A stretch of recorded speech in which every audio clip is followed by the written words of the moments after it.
ప్రచారయాత్ర చేస్తూ ఉన్నారు. ప్రజలందరూ తన మన కులం మతం ఏమాత్రం తేడా లేకుండా అందరూ కూడా బ్రహ్మరథం పడుతూ ఉన్నారు. ప్రతి ఒక్కరూ చెప్పేది ఒకటే, మాకు గత 5 సంవత్సరాలు వృధా పాలన అయిపోయింది. అంత ముందు సంగతి ఎక్కువ మాట్లాడలేదు. వృధా పాలన అయిపోయింది.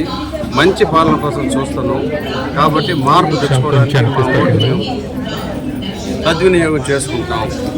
ప్రత్యర్థులు వచ్చి మళ్ళీ ఏదో గాలిలో మేడలు కట్టడానికి చూపెడుతున్నారు. వాళ్ళ పక్కన ఇంకొక 2 పిల్లకాకి కూడా వచ్చినాయి.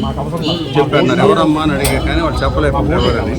ప్రత్యర్థి కూడా తిరుగుతున్నాడు. పాపం ఆయన ఎవరికి ధర్మం అది. నేను వచ్చి ధర్మం ప్రకారం కమలానికి సైకిల్కి ఓటేయమని అడుగుతున్నాను. కానీ ప్రతి ఒక్కరికి మనస్సాక్షిగా మీకు ఏది మంచి అనుకుంటే అది ఓటేయండి. 2 అభ్యర్థుల్ని కంపేర్ చేసుకొని ఓటేయండి. పార్టీలు, భారతీయ జనతా పార్టీ భారతదేశంలో అతిపెద్ద పార్టీ. నరేంద్ర మోడీ గారి నాయకత్వంలో 10 సంవత్సరాల్లో భారతదేశం ఎలా అభివృద్ధి చెందిందో తెలుసు. అట్లాగే చంద్రబాబు నాయుడు గారు తెలుగుదేశం పార్టీ ఆంధ్రప్రదేశ్లో అతిపెద్ద పార్టీ. ఆయన నాయకత్వంలో ఎంతమంది బెనిఫిట్ అయ్యారు, ఏం చేశారు, పరిపాలన దక్షత ఏంటనేది అందరికీ తెలుసు. కాబట్టి ఆయన కంపేర్ చేసుకొని రేపొద్దున నేను అభ్యర్థిని ప్రత్యర్థులు కంపేర్ చేసుకొని ఓటు హక్కుని మీ మనస్సాక్షికి ఏం చెప్తుంది దానికి ఓటు ఏమని అడుగు. ఏంటి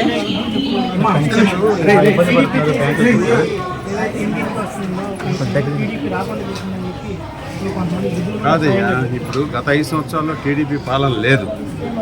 ఓకే, వాళ్ళకి ఏదన్నా కనుక మిస్అండర్స్టాండింగ్, అవగాహన లోపం ఉంటే మేము నాయకత్వం వచ్చినాక, మా ప్రభుత్వం వచ్చినాక వాళ్ళకి అలాంటి ఇబ్బందులు ఏమీ లేకుండా గట్టిగా సరిచేసి ప్రతి ఒక్కరికి పెన్షన్ జాగ్రత్తగా వచ్చేది. 4,000 రూపాయలు 3,000 నుంచి 4,000 చేస్తున్నారు. అదే కాకుండా ఈ 2 నెలలు ఇబ్బంది పడిన వాళ్ళకి ఏప్రిల్ నుంచే ఎరియర్స్ సహా ఇప్పించే ఏర్పాటు చేస్తాం. ఎట్టి పరిస్థితుల్లో ప్రతి ఒక్కళ్ళు కూడా దాని గురించి ఏమీ అపోహలు పెట్టుకోకర్లా. ప్రత్యర్థులు కన్ఫ్యూజ్ చేయడానికి వాళ్ళు చేతులు ఎత్తేసారు, ఏమీ చేయలేని పరిస్థితి.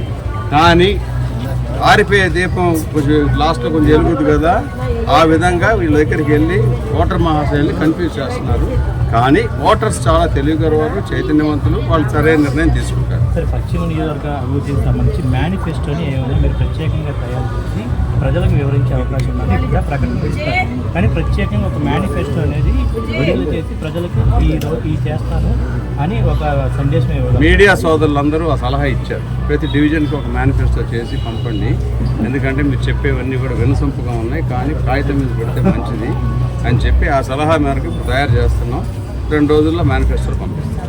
ఓకే.